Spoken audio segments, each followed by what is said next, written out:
Be me, married to Cameron for 11 years. Met him at a community organizing event for affordable housing. He was there volunteering, setting up chairs, being generally useful. Not the most exciting guy, but stable, reliable, good job as an engineer. I was working as a program coordinator for a nonprofit focused on women's economic development. He asked me out. I figured, why not? Dated for 2 years, he proposed. Seemed like the right move. Marriage was fine. He worked long hours, brought home good money. I continued my work, got more involved with women's advocacy groups in the city, started attending rallies, joining committees, speaking at community centers about wage gaps and workplace discrimination. Cameron supported it all, never complained when I had evening meetings or weekend events. Even watched our first kid when she was born so I could keep doing my advocacy work. Emma, beautiful girl, born when I was 29. Cameron was obsessed with her, stayed up nights when she cried, changed diapers, the whole devoted dad thing. Honestly, kind of annoying how much he hovered sometimes. I loved Emma, but I also had important work to do. Cameron picked up extra freelance projects to pad our savings, said he wanted Emma to have everything. When Emma was 3, I got pregnant again. Cameron was thrilled. I was less so, but whatever. It happened. Sophie was born, another girl. Cameron somehow became even more devoted, if that was possible. Started this whole thing where he'd do special activities with each kid individually. Took Emma to the park every Saturday morning. Started a bedtime story routine with Sophie. Meanwhile, I'm organizing a major women's rights forum at the Civic Center, getting asked to speak on panels about reproductive health care access, leading workshops on financial independence for women. Cameron never once asked me to slow down or prioritize family stuff over my work, which was good because I wouldn't have anyway. My advocacy work was important, it mattered. I was helping women understand their power, their rights, their autonomy. Around the time Sophie turned 2, I started getting more recognition in local activist circles, invited to sit on a nonprofit board focused on women's shelter services, asked to help draft policy recommendations for city council on paid family leave. This was real impact, real change. Cameron just kept working, kept parenting, kept being Cameron. We had sex occasionally, usually when I initiated because I felt like I should. He never pressured me, never complained about frequency. Honestly, our marriage was more like a partnership than a romance, which I told myself was mature, evolved, better than some stupid passion-based relationship. Then I met Marcus at a city hall meeting about zoning for a new women's health clinic. He was a lawyer working pro bono for the clinic. Smart, articulate, actually understood the political theory I'd reference. We started getting coffee after meetings to discuss strategy. One thing led to another. I justified it easily enough. Cameron didn't intellectually stimulate me. He was a good provider and father, but we didn't connect on important issues. Marcus got it, got me, got why this work mattered. The affair lasted about 4 months. During that time, I got pregnant with our 3rd child. I knew there was a chance it wasn't Cameron's, but I couldn't exactly know for sure. Ended things with Marcus before I started showing. Told Cameron we were having another baby. He was predictably overjoyed. Took on even more freelance work to prepare for baby number 3. Started planning a nursery renovation, researching the best car seats. I felt a little guilty, but mostly just focused on my work. I was in the middle of organizing a major initiative on workplace harassment policies. Jack was born when Emma was 6 and Sophie was 3. Cameron literally cried holding him, his first son, went on about how blessed he was, how lucky, how he couldn't believe he got to be dad to 3 perfect kids. It was touching, I guess, if a bit much. He took 2 weeks off work, waited on me hand and foot during recovery, then went back to his routine of working constantly and being super dad. I recovered and dove back into my advocacy work. By this point, I was kind of known in local feminist circles, regularly speaking at events about gender equality and women's empowerment, wrote several op-eds for local papers about reproductive rights and economic justice, got appointed to a city commission on women's issues. At one of the commission meetings, I met David. He was a city administrator, separated from his wife. We started talking. He started texting. I knew I shouldn't, but Cameron was so boring. Every conversation was about the kids or household logistics or his work projects. He never wanted to discuss theory or politics or anything meaningful. David was different. He actually challenged me intellectually. We started an affair. This one lasted almost a year, overlapped with when I met James at a fundraiser for the women's shelter. James was exciting in a different way, more physical, less talking. I kept both going for a while. Neither knew about the other, or about Cameron, obviously. It felt like taking ownership of my own desire, my own autonomy. Wasn't I always telling other women to prioritize their own needs, to not let themselves be confined by patriarchal expectations of female monogamy? Cameron never suspected anything. He was always so trusting, so secure in our marriage, would tell people how lucky he was, how I was doing such important work, how proud he was of everything I accomplished. It was almost insulting how naive he was. Around the time Jack turned 1, I ended things with both David and James. It was getting complicated, hard to manage. I refocused on my marriage and my work. Cameron was still Cameron, devoted and reliable and present.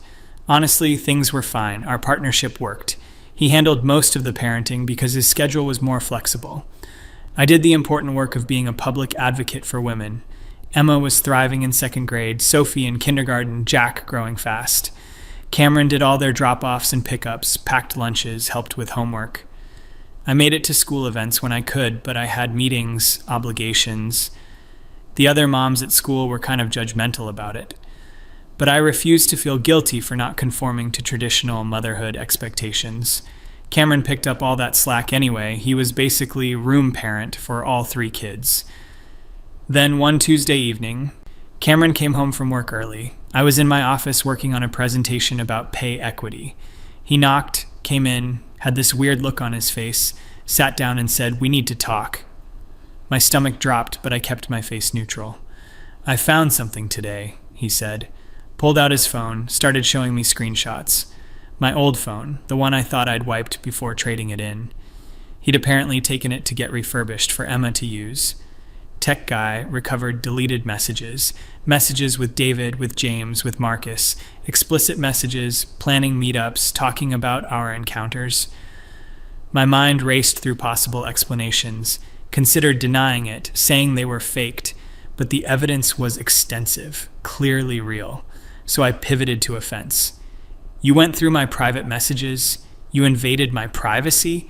He just stared at me. "Sarah, you cheated on me. Multiple times. With multiple men." I launched into this whole thing about how marriage is a patriarchal institution designed to control female sexuality, how monogamy is a social construct that primarily benefits men, how I had every right to explore my own desires and autonomy. Cameron's face went from hurt to disgusted. "Are you seriously lecturing me with feminist theory right now? I'm telling you I found proof you betrayed our marriage and you're talking about social constructs." I told him he was being controlling, possessive, exhibiting toxic, masculine ownership behavior. He stood up, said, "I want a divorce." I actually laughed. Told him fine, he'd be paying child support for 3 kids on his engineer salary while I kept the house. Reminded him that family courts favor mothers. He just looked at me with this expression I'd never seen before. "We'll see about that," he said. Moved into the guest room that night. Next week, he filed for divorce. I wasn't worried, I had a lawyer friend from my advocacy work who took my case. She assured me that as primary caregiver, which was bullshit, Cameron did way more hands-on parenting, I'd get primary custody. Child support would be substantial given his income. I'd probably get the house, at least half his retirement accounts. Cameron could have his little divorce. I'd be fine.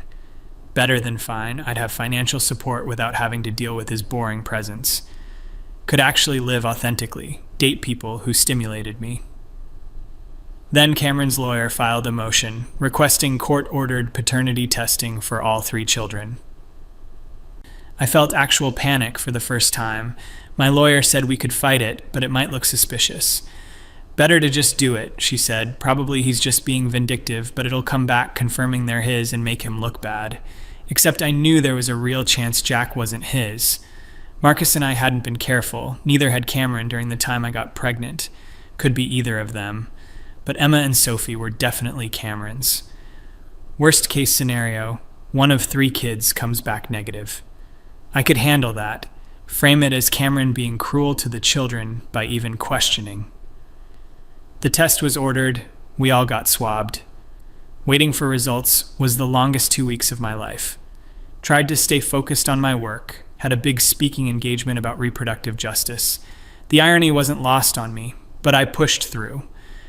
Cameron had moved out by this point, gotten an apartment, had the kids on a temporary custody schedule 50-50 until the divorce was finalized. When he had them, he was his normal, devoted dad self, according to the kids. When I had them, I was distracted, anxious, snapping at them. Results came back on a Thursday. My lawyer called me, asked me to come to her office. Her voice sounded weird. I went in, she had the papers on her desk. Her face was serious, professional, but I could see something else there. Judgment, maybe. "Sarah, I need you to look at these results." She slid the papers across. Child 1, Emma, 8 years old, 0% probability of paternity.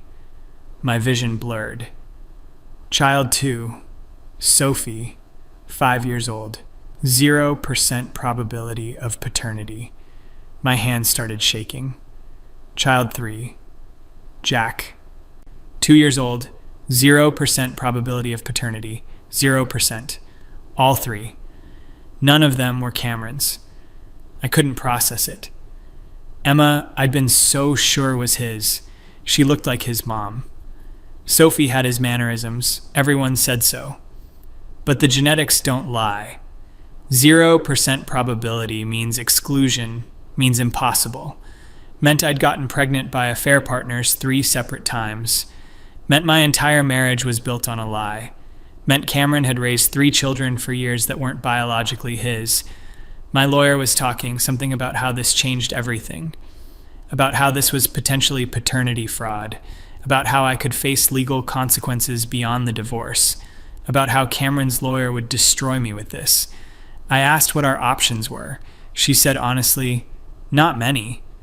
I could try to argue that it doesn't matter, that Cameron was the father in all ways that mattered through his actions. But the betrayal was so extensive, so prolonged, so complete. No judge would look kindly on it. Custody would almost certainly go primarily to him.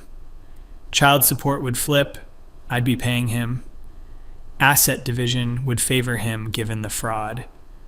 I might even have to pay back child support he'd paid, or lose claims to any of his benefits. And that's if I avoided criminal charges. Some states were starting to prosecute paternity fraud. I felt sick. Asked if Cameron knew yet. She said yes, his lawyer would have gotten the same results. I drove home in a daze. My phone started ringing. My mom. Didn't answer. Then my sister. Then my best friend from the Women's Advocacy Board. Someone had already started talking. I got home. There were texts coming in. My mom, please tell me what I'm hearing isn't true. My sister, how could you do this to Cameron, to those kids? My friend, Sarah, people are asking me about some test results. What's going on? Apparently Cameron's family knew, and they were not being quiet about it. Within 24 hours, it had spread through my whole social circle. The women's advocacy community I'd been so active in, they all knew. I tried to control the narrative, posted on social media about how genetics don't determine parenthood, about how this was a private family matter, about how the patriarchal obsession with bloodlines and biological lineage was harmful, about how real parenting is shown through action and presence. The response was not what I expected. Women I'd worked with for years were commenting things like, "But you lied to him for over a decade," people pointing out the difference between choosing alternative family structures versus deception. Someone wrote, "You lectured us all about consent and honesty while lying to your husband about the paternity of his children. The nonprofit board I sat on asked me to resign." The City Commission on Women's Issues quietly removed me. My employer, the Women's Economic Development nonprofit, put me on administrative leave, pending review of how this situation might impact our organizational reputation. My speaking engagement got canceled.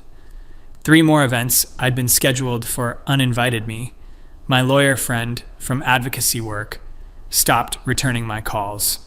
The custody hearing was brutal. Cameron's lawyer painted me as a serial cheater who'd perpetrated fraud for years, brought up every time Cameron had taken extra work to support our family, every diaper he'd changed, every school event he'd attended, every sacrifice he'd made for children he believed were his. My lawyer tried to argue that I'd been a good mother, that the children loved me, that disrupting their stability would harm them. Cameron's lawyer countered with my work schedule, my frequent absences for advocacy work, the fact that Cameron had been primary parent despite working full-time, brought testimony from the kids' teachers about how Cameron was always the one involved. Then they brought up the affairs themselves. Marcus testified, said I'd told him I was separated from my husband. David testified, similar story, said I'd implied I was divorced. James declined to testify, but his deposition was entered. I looked like exactly what I was, a serial liar who'd manipulated everyone around me. The judge was a woman, which I'd initially thought might help. It did not help. She looked at me with pure contempt when delivering her ruling. Primary physical custody to Cameron. I got alternating weekends and 1 evening per week. Child support set at a rate that would take almost 40% of my income. I was also ordered to contribute to their college funds. Asset division heavily favored Cameron. He got the house, most of the retirement accounts, the newer car. I got to keep my personal possessions and my old sedan. The judge stopped short of ordering me to pay back past child support, but made it clear she'd considered it. Also mentioned that she was referring the case to the DA's office for potential fraud charges. I walked out of that courtroom destroyed. Lost my job officially the next week. The nonprofit said my continued employment was incompatible with our mission of empowering women through integrity and trust. My mom called, said she was ashamed, said Cameron had been nothing but good to me, and I'd thrown it away, said those children adored their father, and I'd built their entire lives on lies. My sister sent a long text about how she'd looked up to my marriage, how she'd thought Cameron and I had something real, how disgusted she was to learn the truth. My dad didn't call at all. My brother-in-law blocked me on social media. Friends from college started distancing themselves. People I'd known for years suddenly had no time for coffee or calls.